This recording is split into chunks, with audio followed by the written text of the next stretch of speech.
So hey everyone, welcome to another video. Today we're going to be doing something a little bit different. I'm going to go through one of the interactions I had during outreach recently, so we can basically just go through, analyse it, see what I did, see what effect it had, and also I thought it'd just be a really good way for you guys to kind of see what I do, maybe, pick up some tips, and also for you guys to give me tips as well. So if you think I could have done anything better, you can let me know in the comments. We can all just improve our activism, which is great. So yeah, I'm here chatting to these two guys in Plymouth. I mean, if these guys ever do see this video, I would love to get their kind of feedback on this, and they can obviously let me know what they were actually thinking, which would be super useful. But yeah, let's crack on and see what we learn. Have a look closer if you want, guys. Well, basically, we're showing people footage of slaughterhouse and farm footage from all over the last couple of years, all UK. Just to kind of show people the kind of realities of where your food comes from, basically. Are you vegan or vegetarian? Vegan, yeah. We're all vegans, yeah. Have you seen anything like this before? Yeah. I've seen. For anyone not really knowing what the first thing to say to someone is in an interaction like this, if you are doing something like Cube of Truth and there is something visual, then just say to them, like I said, simply, is this something you've seen before? And that just gets the conversation started. So this footage here, for example, these are the baby dairy calves. So 20,000 male dairy calves every year are just shot in the head at birth because they don't produce milk and they're seen as a byproduct. Okay, so I definitely want to correct myself here. One of the things I should have said is the 20,000 calves was the UK statistic, obviously not the world statistic. And I should have also mentioned that, the other calves can go on to be veal or beef. I mean, there are details that I kind of wish that I'd said, but obviously, when you are in the heat in the moment, talking to the public, sometimes, you're very quick thinking, things don't come out perfect. And that's just one of those bits I kind of wish I'd said a little bit better. But I mean, I guess one of the things to learn from this is always just try and be as accurate as you can with everything you do say to people. Because obviously we want to make sure we give people the right information so they go away knowing the facts and not just a kind of confusing fact as such. Right. Which is really sad, So that it's a waste product, and it's almost the same as male chicks in the egg industry. They get chucked into a grinder because they don't lay eggs. Yeah. I mean, have you guys ever thought about kind of not eating animal products in any way? Or? I don't eat some meats. Oh, okay. So great. I don't eat cows, for example. Yeah, okay. But yeah, some meats I do eat. Yeah. Because I mean, have you ever thought about kind of, I mean, what's the kind of reason, just out of interest, with your religion for not eating a cow? So cows are seen as a holy creature. Right. Yeah, even in India, you have to give cows right of passage. Yeah. So you can't really move them. Okay. And also pigs as well, we don't eat that. Okay. So do you think you could extend that compassion to other animals as well, like maybe like chickens and fish? I mean, in the end, they all have the same traits of sentience and feeling, and they feel pain and they can suffer. We can all suffer equally. Well, I mean, we're not kind of equally, but we all suffer. We all have the ability to suffer. I mean, do you think it's something that would be something you'd be able to do? So kind of looking back at this, instead of asking kind of, is that something he could do? I kind of just wish I just asked, is that something you've ever thought about? So we can kind of think about the fact that he doesn't eat cows, he doesn't eat pigs, and we kind of talk about the traits of those animals and say, well, these animals have also got these traits as well. So have you ever thought about how there's not really any big difference between these, but yet you kind of favour one and not the other? I kind of just wish I'd kind of phrase that a little bit better. Maybe not now. Maybe not now. Maybe not at the moment, yeah. I mean, it's out of interest. Why do you think that is? Is it because maybe a practicality kind of thing, or not even practicality. I just feel like, I guess I just don't feel that much compassion towards animals. That I do like certain animals. Yeah. But some I do see as I just have that opinion that they should. Right. But do you not think that it's kind of hate to use the word, but hypocritical if we can't differentiate these different animals in the way that they are sentient and everything, but we'll favour some and not the others? Exactly. Do you not think we should aline our our morals across all of them? It is hypocritical. Yeah. But that's how a lot of people are. Do you not think we should change that? I don't think so. No? Do you think we should live hypocritically? I don't think it's such a bad thing, in my opinion. Now from this, I'm kind of gauging that maybe I put him on the defensive a little bit. I mean, using the word hypocritical or hypocrite or something can kind of send people, to be that way a little bit. I mean, no one wants to think they're hypocritical, especially if it's for something that they've just done their whole life and, never even thought about it, because, in the end, no one does any of this because they're a bad person or anything like that. So maybe I could have worded that differently or not. But one thing that you will see is I think that I did get him thinking from this. And we'll carry on the video and you'll kind of see maybe where we got his brain ticking a little bit. Well, I mean, you think about kind of, chickens, for example. I mean, chickens are getting their beaks cut off with infrared lasers. They're being shoved into... I'm definitely against cruelty to animals. Exactly, yeah. So do you think you can kill something nicely that doesn't want to die? Yes. Yeah? I mean, if I was going to kill you, for example, how could I kill you nicely? Without pain. I don't agree with getting your beak ripped off, innit? Yeah. But I mean, like I say, you're killing something nicely that doesn't want to die. I mean, you don't want to die. So how could I kill you nicely? I believe in humane ways. Yeah, but what would you class as a humane death? So without pain. Okay. So if I killed you without pain, would you accept that? Well, of course not. Exactly. So why would you put that? How is that humane to another living being? If you wouldn't accept it, then it's definitely humane death. So here I was basically just using the normal tactic for kind of talking about humane slaughter, where you just ask someone, what do you class as a humane way to kill something, and then apply it, to them, or you can apply it to their dog or something like that. It just shows the kind of contradiction, because you normally find that, when they do apply it to themselves or a loved one or a pet, then they will usually reject it, which obviously means it can't be that humane. It's just a really easy way to get people thinking about it. I feel like it's a food chain, because obviously it's just a natural food chain. Right.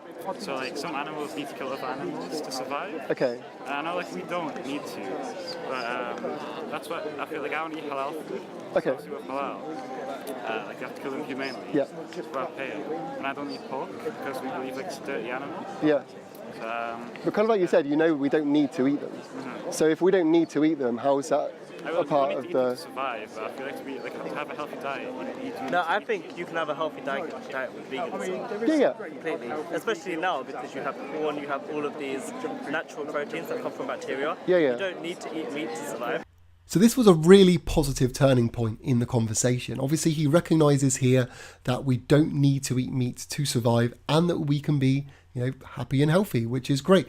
It's a really great position to, for someone to be in when you're talking to them, because once you do realise that you don't need it and you can be healthy, it is really hard to then come up with a justification for why we're continuing to do it.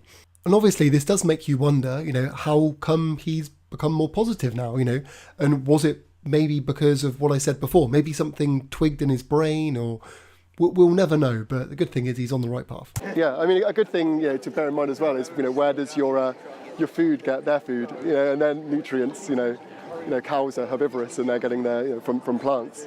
All we're doing is we're just, instead of filtering our nutrients through the cow, we're eating them direct. It's more, I guess, easy. Yeah. Well, it is. I mean, it's easy to eat meat because it's readily available. That's how society is. I mean, do you think if it was easier, that it would be something you'd be more drawn to, if it was easier not to eat animals? Probably. Now, this kind of interaction where people start off quite defensive but then end up almost kind of turning around their opinion and being a lot more positive isn't actually that uncommon. What you kind of find is when you first approach people do put their defences up a little bit, because especially when they're seeing kind of images like we do at something like the Cube of Truth of slaughterhouses and animals being hurt, no one wants to think that they're playing a part in that at all, and that's completely understandable, and no one wants to think they're a hypocrite or anything like that whatsoever. But what you sometimes find is once you start talking to them, and you're kind of giving them those questions, maybe questioning, humane slaughter and the kind of things we've gone through in this interaction, sometimes you will then find that something will click, and you find that, realistically, obviously they do care, and majority of the people do. And it seems like with this guy, he has actually maybe thought about this before, and then we get into the the reasons and concerns he actually has about veganism, and we can kind of guide him in the right direction from here. Yeah? Probably. I mean, I see like the costs of corn, especially.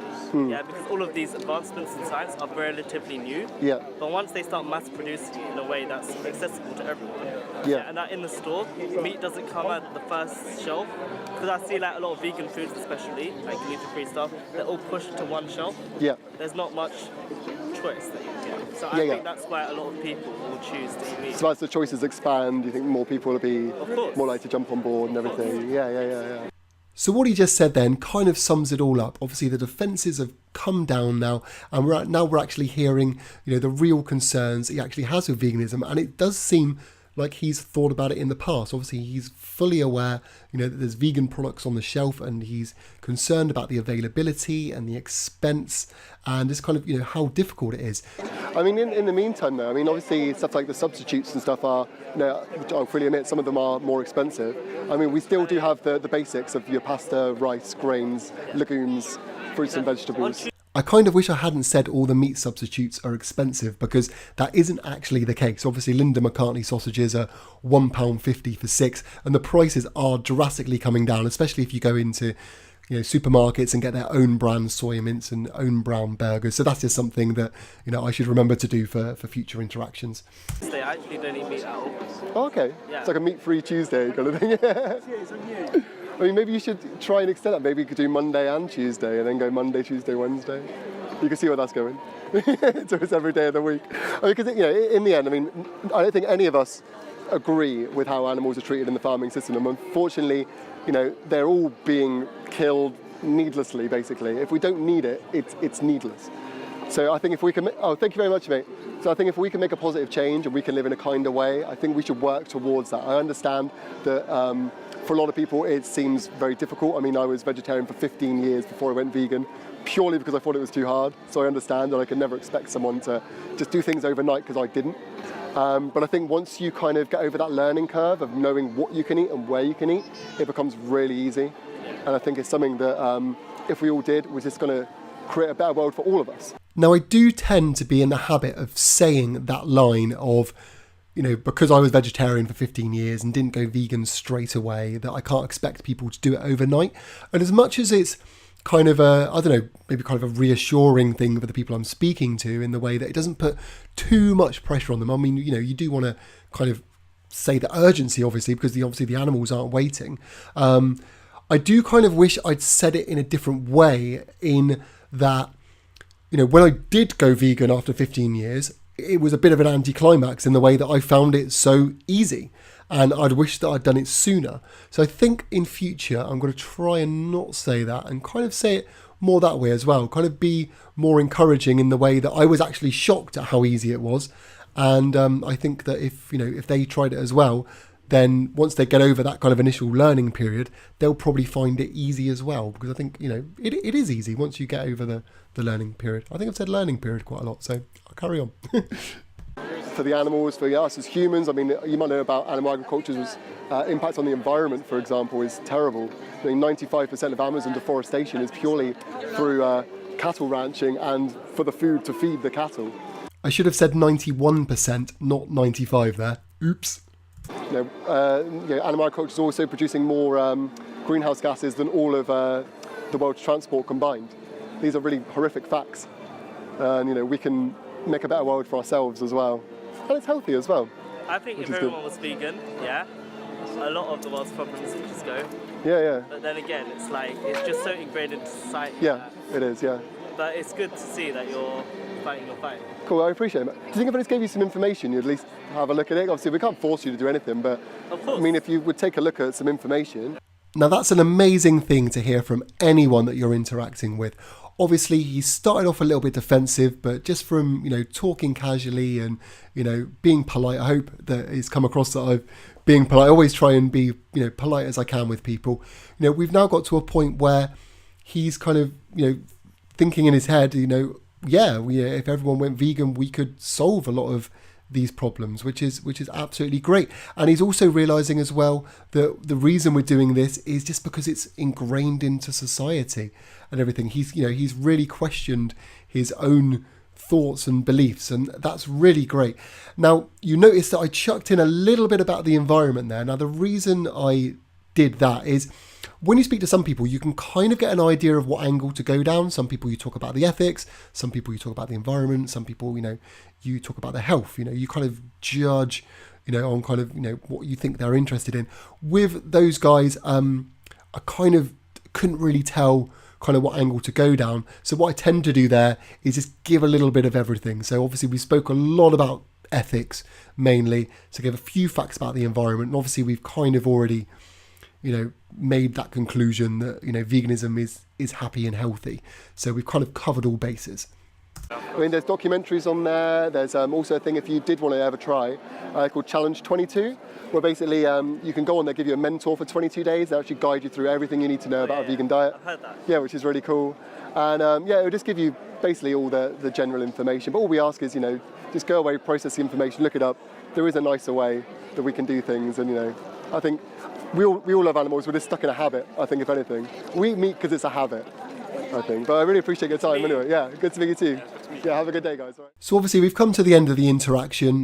With things like the Cube of Truth, it is really great to leave people with information, and Challenge 22 is a really good website to link to people. As you heard, they can sign up, get a mentor who can run them through everything and really help them. So yeah, that's a really good resource to send to people. And obviously at the end, I like to just kind of sum it up, just kind of, reinforce that message a little bit, saying about, obviously we all like animals, we don't want anything to be hurt, and we can live a kinder life. And obviously then, offer a handshake or whatever to, show that you're thankful for their time, because in the end, I am thankful for their time, that they came over and heard me out and everything. They don't have to do that. They're not obliged to do that. So always be thankful to anyone who comes over and interacts with you. So to summarize the interaction, I think that generally it went pretty well. It ended on a very positive note. Obviously, he's come to his own conclusions from the things that I've spoke to him about, and obviously he's taken some information, and he kind of realizes that veganism is beneficial. So all we can hope now is that he goes home, looks up information in his own time, and we just got to hope that he makes a change because of that. That's the best you can do, really.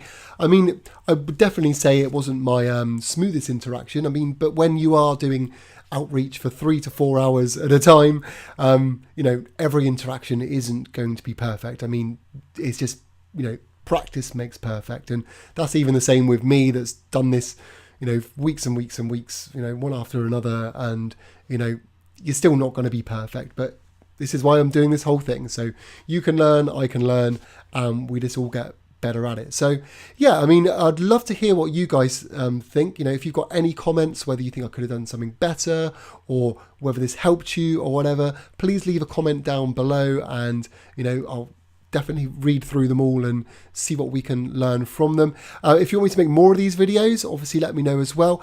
And if you'd like to support me making more of these videos, then I'm now on Patreon as well, and you can find the link to that down in the description. Obviously any support on that is great, and it just helps me get out there and do more for the animals. So yeah, thanks so much for watching, everyone. Hope you learned something from this, and I'll see you next time. See you later.